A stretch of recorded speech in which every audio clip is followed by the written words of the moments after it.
कछु न बसाए।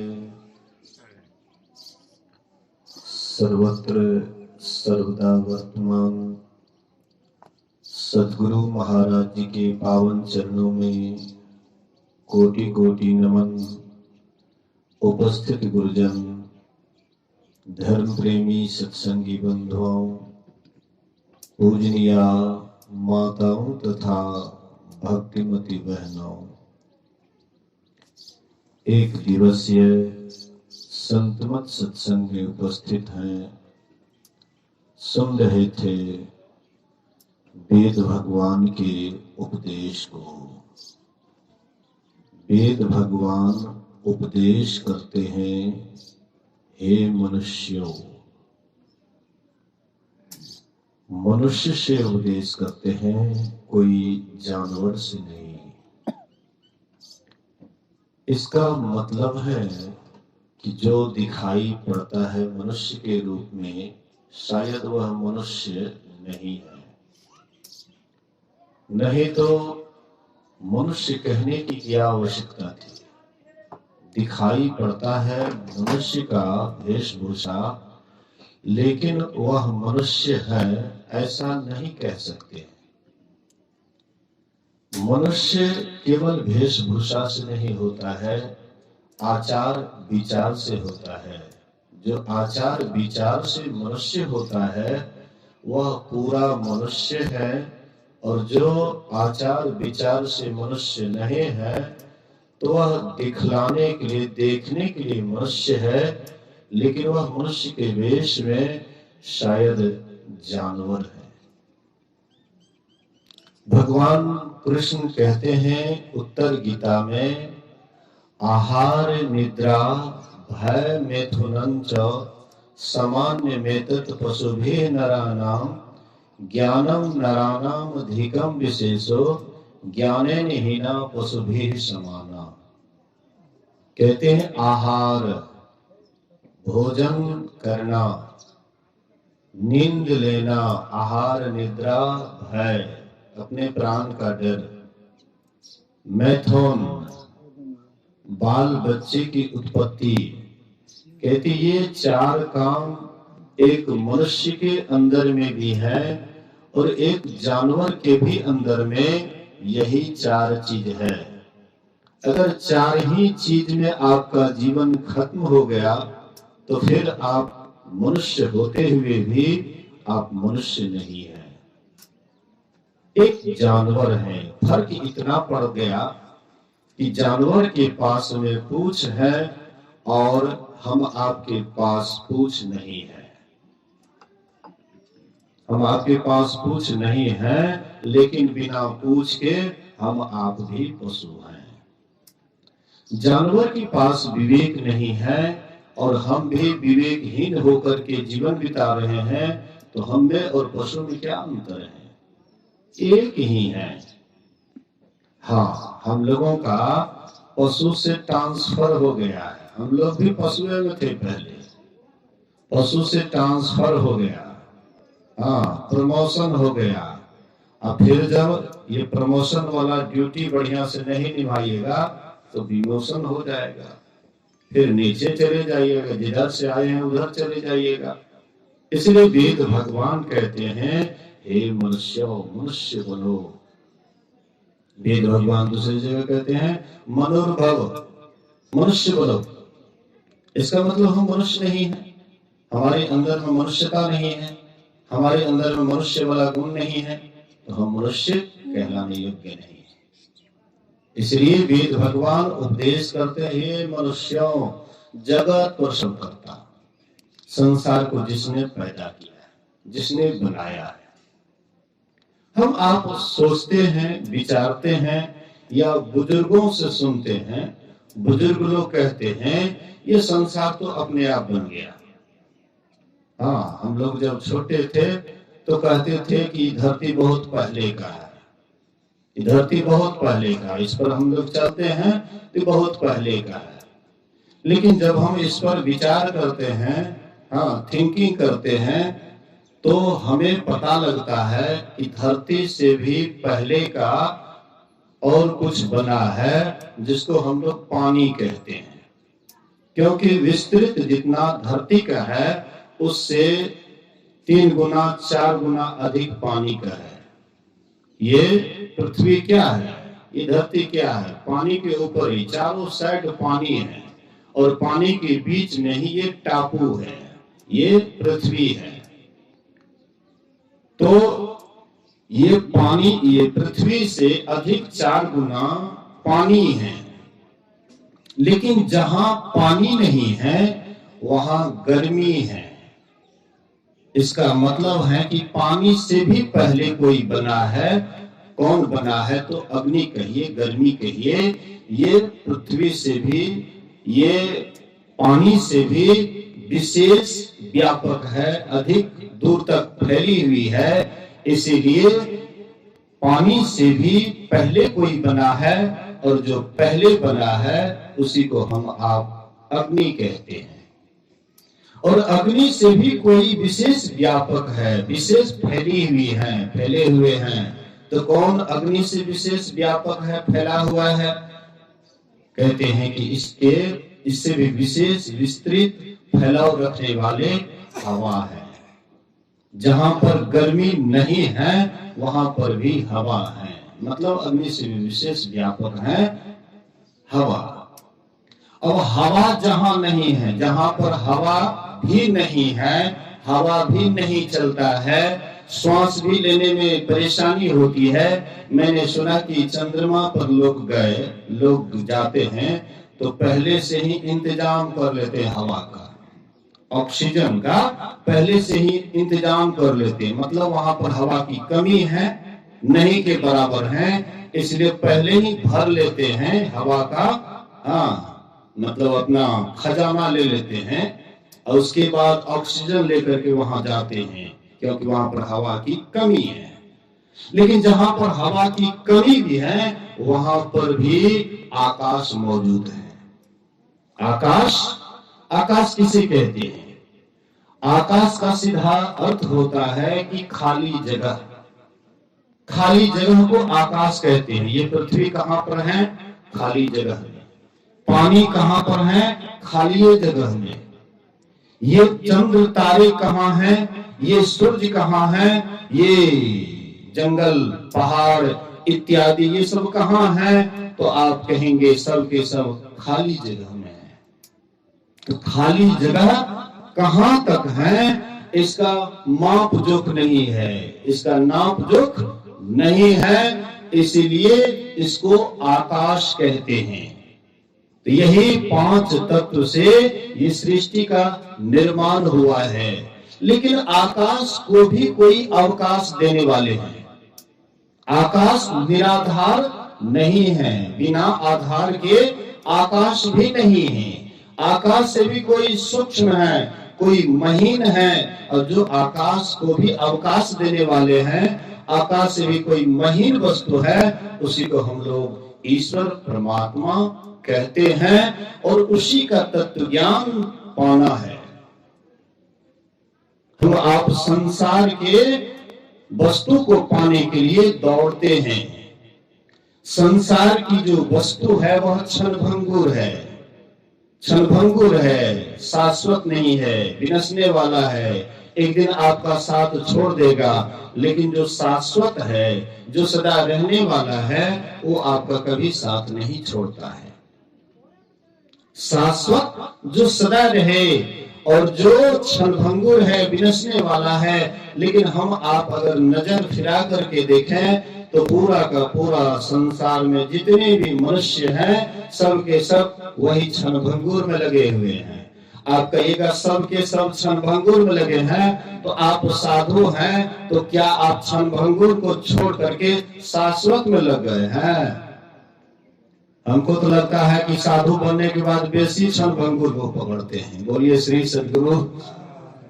हमको ऐसा लगता है साधु बनने के बाद ज्यादा क्षणभंगुर को पकड़ने लग जाते हैं, शाश्वत से दूर हटने लग जाते हैं। आई जब से मान बढ़ाई, किस्मत तब से फूटी, स्वामी स्वामी कहने लगे सब, नेह राम से टूटी। साधु बनने के बाद हम शाश्वत को पकड़ लिए हैं, क्षणभंगुर को छोड़ दिए हैं। आप एक घर बनाना चाहते हैं और आश्रम में रहने वाले महात्मा कई घर बनाना चाहते हैं। हम एक ही रूम में संतुष्ट हैं और आश्रम पर रहने वाले महात्मा को कई रूम चाहिए। क्या हम क्षणभंगुर को पकड़े हैं या शाश्वत को? चाहे अपना घर बनाइए या आश्रम बनाइए, क्षणभंगुर तो क्षणभंगुर ही है, बिनसने वाला तो बिनसने वाला ही है। आपका घर टूट जाएगा तो क्या आश्रम एक दिन नहीं टूटेगा? ये ईटा मकान का है, वो क्या है?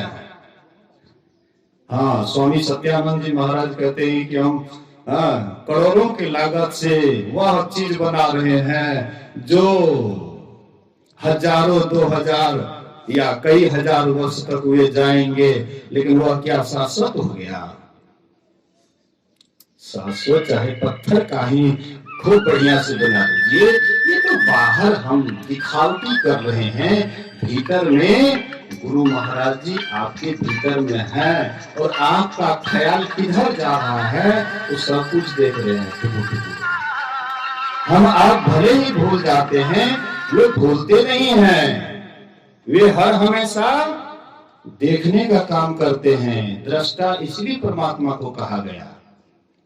परमात्मा अर्थात गुरु और परमात्मा क्या अंतर है? कोई अंतर है? कोई अंतर नहीं है। तो गुरु क्या है? दृष्टा है। परमात्मा क्या है? दृष्टा है। और दृष्टा भोगता नहीं है, केवल देखते रहते हैं। और हम आप जो भोगते हैं उसको वे देख करके हंसते हैं।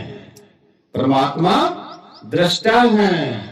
हम आप जब संसार के प्रति आकर्षित होते हैं, संसार की तरफ दौड़ते हैं, क्षणभंगुर की तरफ, तो परमात्मा हंसते हैं।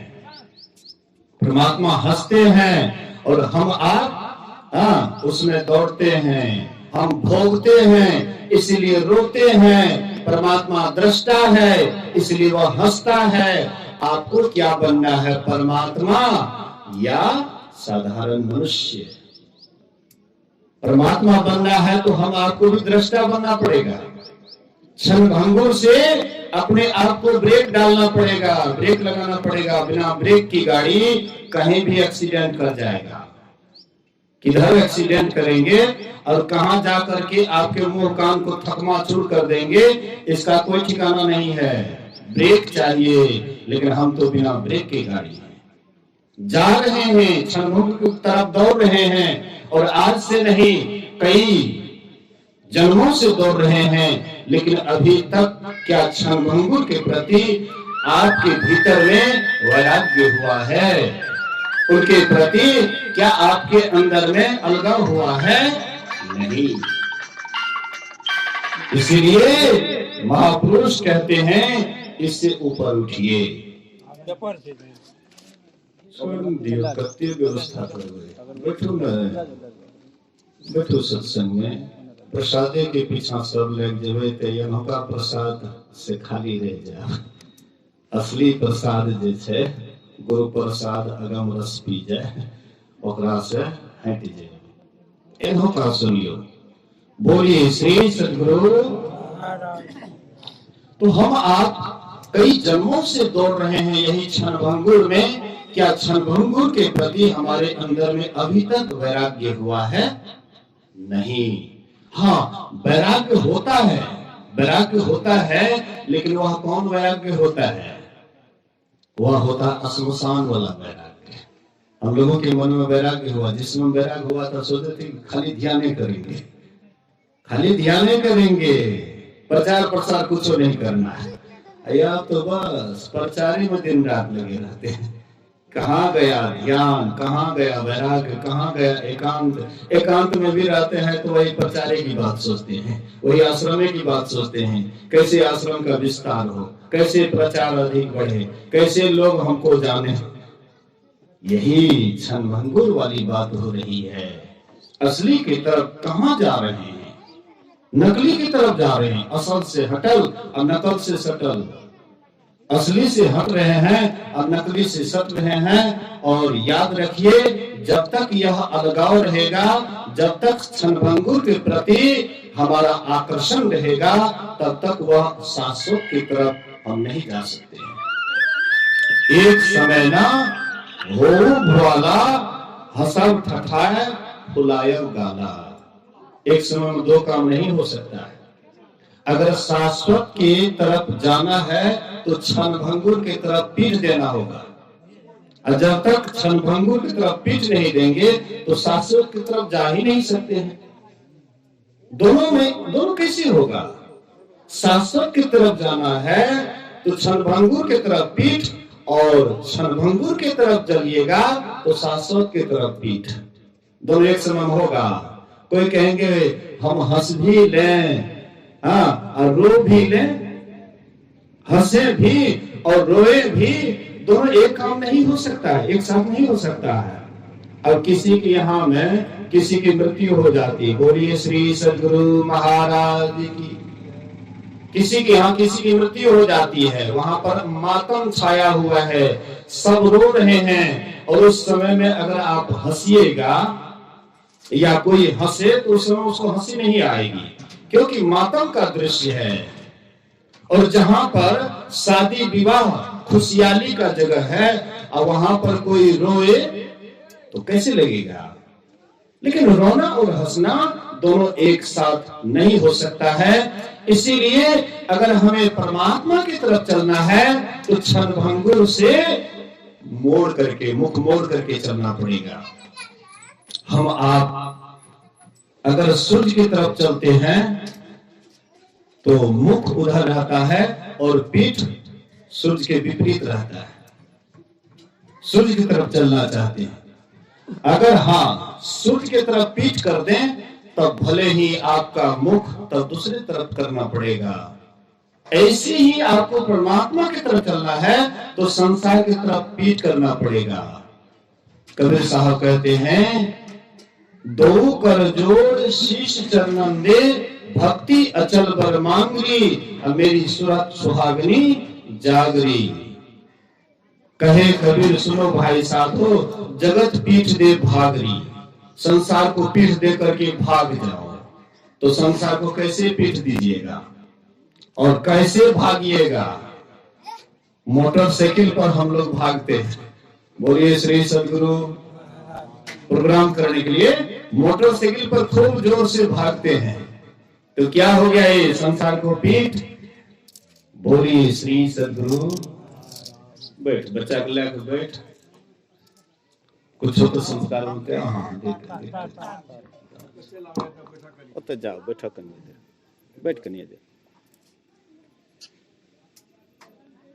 मैं जब आया सुबह में तो मुझे बोला गया कि बाबा दो कारण से सत्संग हो रहा है, एक तो नौकरी और दूसरा ये बच्चा।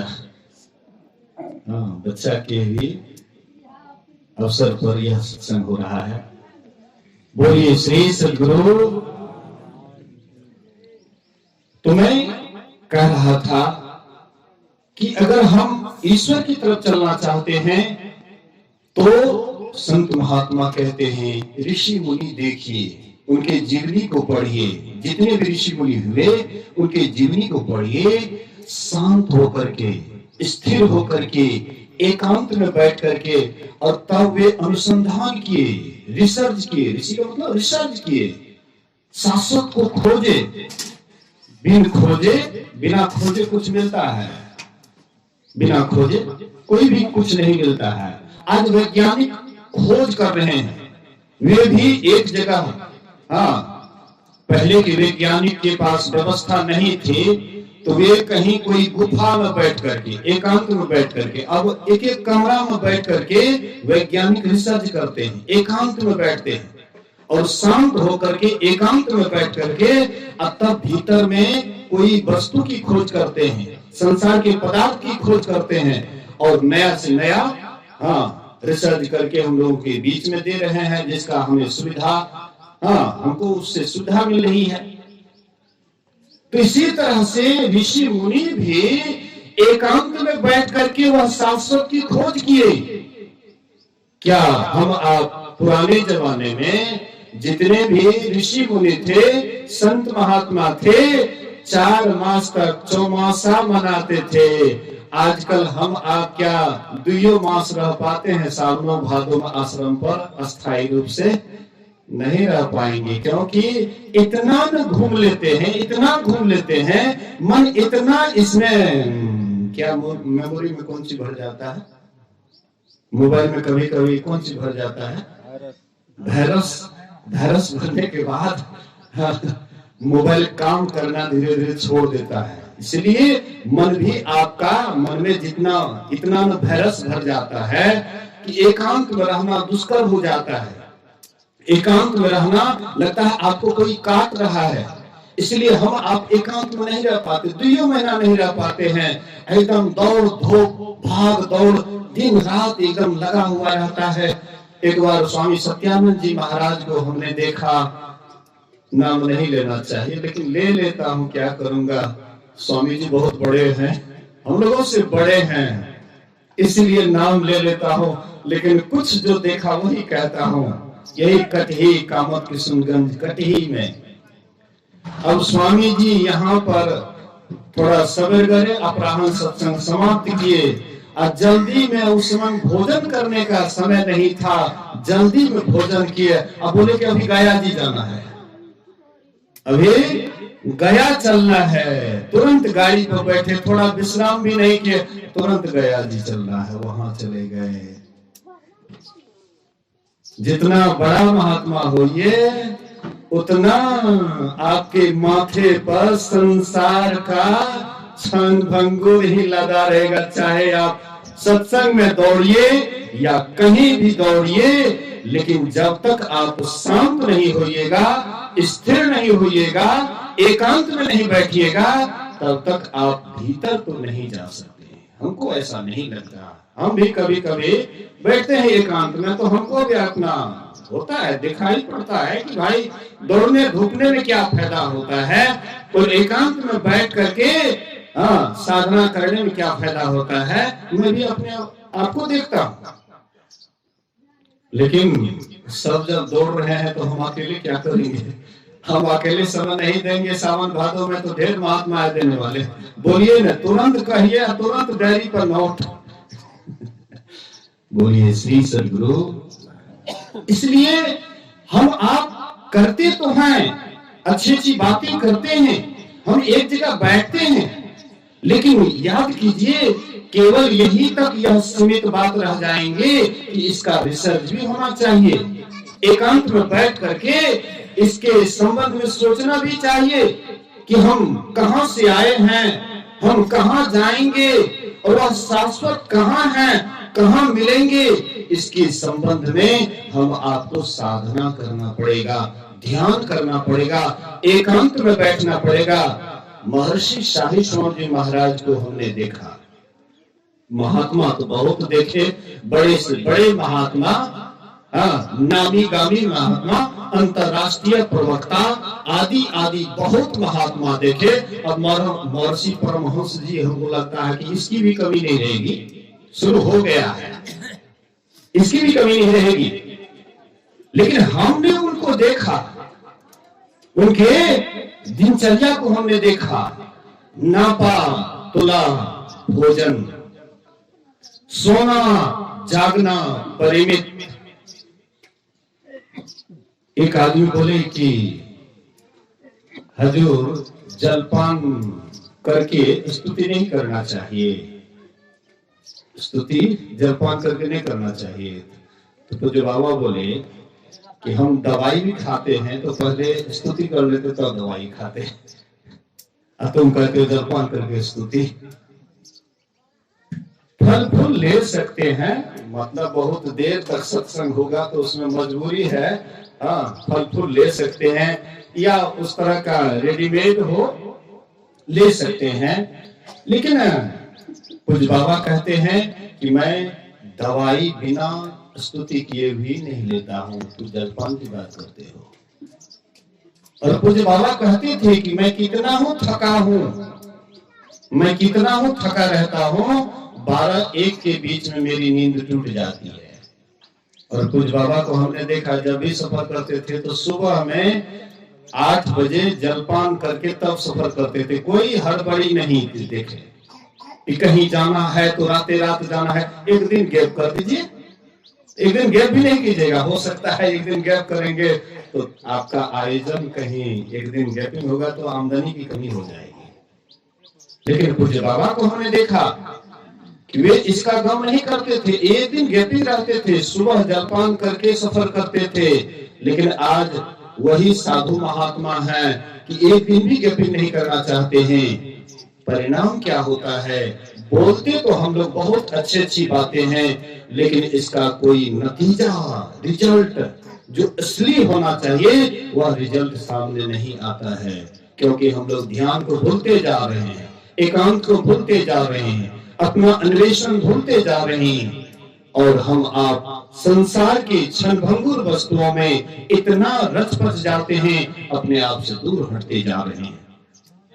इसलिए महापुरुष कहते हैं अपने अंदर चलो, अपने भीतर चलो, तुम वही हो जो परमात्मा है, जो परमात्मा है वही तुम हो, तुम दोनों में कोई अंतर नहीं है। गुरु महाराज कहते थे जो पूर्ण से निकला वह भी पूर्ण, जो है वह भी पूर्ण, और जो बचा हुआ वह भी पूर्ण। जो पूर्ण से निकला वह तो पूर्ण है ही, पूर्ण तो पूर्ण है ही, और जो निकला वह भी पूर्ण और बचा वह भी पूर्ण। तो हम आप कौन हैं? पूर्ण के ही अंश हैं। अंश का मतलब आप लोग ऐसा नहीं सोचिएगा कि टुकड़ा। हाँ, जैसे कोई पहाड़ से कोई पत्थर टूट जाता है तो लोग कहते हैं कि जैसे पहाड़ से पत्थर टूट गया तो फिर पहाड़ में नहीं समा सकता है। कहते हैं पत्ता टूटा डाल से, पत्ता अगर टूट जाता है डाल से तो फिर डाल में नहीं समाता है। तो लोग ऐसे ही सोचते हैं कि हम भी परमात्मा से टूटे फूटे अंश हैं, फिर दोबारा हम उसमें नहीं समाएंगे। लेकिन आप थोड़ा विचार कीजिए, आप पहाड़ जैसे ठोस पदार्थ नहीं हैं, आप पत्ता जैसे अलग होने वाले नहीं हैं। आप थोड़ा मिसाल लीजिए, ये पर्दा लगा हुआ है, ये पर्दा, हाँ पर्दा लगा हुआ है, पर्दे के अंदर के आकाश को पटाकाश कहते हैं। एक घड़ा रख दीजिए मिट्टी का और उसमें भी हाँ हवा भरा हुआ है तो उसको घटाकाश, घट के अंदर रहने वाले आकाश को घटाकाश, पट के अंदर रहने वाले आकाश को पटाकाश, और ऊपर में जो आकाश है उसको कहते हैं मदाकाश। तो क्या यह टूटा फूटा अंश हो गया? ये पर्दा दे दिए तो महदाकाश से यह टूट फूट गया। पर्दा दे दिए तो क्या मतलब हो गया? अलग हो गया? नहीं नहीं, ये पर्दा रहने के कारण अलग बुझाता है लेकिन अलग है नहीं। ऐसे हम आप भी उस परमात्मा के अभिन्न अंश हैं, बिना टूटे फूटे अंश हैं। ये पर्दा हटा दीजिए, ये पटाकाश मादाकाश से मिल जाएगा। घड़ा को फोड़ दीजिए, घटाकाश पटाकाश से मिल जाएंगे और ये पटाकाश मादाकाश से मिल जाएंगे। ऐसे ही हम आप भी ये सर्वव्यापी घड़ा में आने के कारण बुझाता है कि हम अलग हैं और परमात्मा अलग हैं, लेकिन हम आप नहीं हैं अलग, केवल आवरण हट जाए।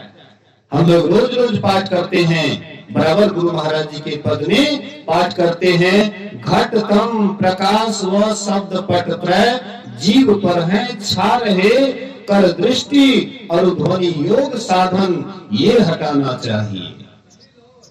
महर्षि शाही स्वामी जी महाराज कहते हैं जीव पर 3 पर्दा है छाया, इसको साधन से जो न हटाया। कहते हैं ये जीव के ऊपर जो पर्दा पड़ गया है तो जो साधन से नहीं हटाएगा तो इतना अनमोल तन ऐसे ही उसका व्यर्थ चला जाएगा, बेकार चला जाएगा। कुछ नींद में, कुछ भोग में, कुछ आलस में खोया, और जब आया समय मौत का तब सिर धुन धुन करके रोया। तो अंत में आपको रोना नहीं पड़े, अंत में पछताना नहीं पड़े। इसलिए अवसर बीते मन पछते हैं। अवसर बीतने से पहले शरीर के कमजोर होने से पहले, शरीर के रोगी होने से पहले, जब तक शरीर में शक्ति है, शरीर में बल है, तब तक आप साधना कर लीजिए, ध्यान कर लीजिए, ध्यान में प्रगति कर लीजिए। स्थूल से सूक्ष्म में जाइए, सूक्ष्म से कारण में जाइए, कारण से महाकारण में जाइए, कैवल्य में जाइए। बोलने के लिए पांचों शरीर तुरंत, लेकिन साधना करने में पता लगता है कि कितना मेहनत है, कितनी कठिनाई है, और कैसे कैसे मन को क्षण भंगुर से बचा करके शाश्वत में लगाना पड़ता है। इसलिए करना तो पड़ेगा ही। संसार में कितना हो कठिन से कठिन काम हो, जो काम नहीं करने से आपको बनने वाला नहीं है, तो वह काम तो करना ही पड़ेगा। वैसे ही और जितने भी संसार के काम हैं, वह काम नहीं भी कीजिएगा तो आपका काम चल जाएगा, लेकिन ये काम आपका निजी काम है, अपना काम है। यह काम अगर नहीं किए तो आप कुछ नहीं किए। मान लीजिए आप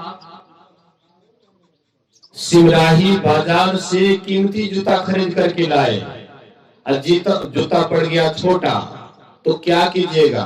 पैर को कटा लीजिएगा? पैर को नहीं कटाइएगा, बल्कि पैर की सुरक्षा के लिए जूता है, ना कि जूता के लिए पैर है। पैर नहीं कटवाएंगे। ऐसे ही आत्मा के लिए यह शरीर है, और ये आत्मज्ञान पाने के लिए अगर कोई शरीर सुख को छोड़ता है, ये नादानी नहीं है। लेकिन कोई आत्मज्ञाने को छोड़ करके और क्षणभंगुर में ही दिन रात लग जाए, ये सबसे बढ़कर की नादानी है। इसी को कहते हैं मूर्ख। इसलिए महापुरुष कहते हैं हम आप बुद्धिमान मनुष्य बने, बुद्धिमान बने, इसके लिए शाश्वत की तरफ चले। शाश्वत की तरफ जाने के लिए गुरु महाराज कहते हैं नित्य प्रति सत्संग कर ले प्यारा, रोज रोज सत्संग का सहारा लो। नित्य प्रति सत्संग कर ले प्यारा, तेरा कार्य सरे सारा, तुम्हारा सब काम एक साइड पड़ जाएगा, खत्म हो जाएगा। खत्म क्या, संसार का काम खत्म होगा? इस संसार का काम खत्म नहीं होगा। एक छोटी सी उपाख्यान सुन लीजिए।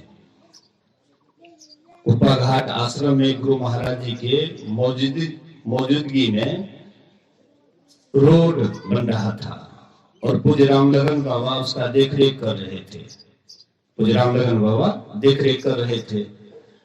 तो शाम के समय में, सांझ बाती के समय में एकदम खटाखट हो रहा है, रोड का काम एकदम तेजी में खींच रहे हैं।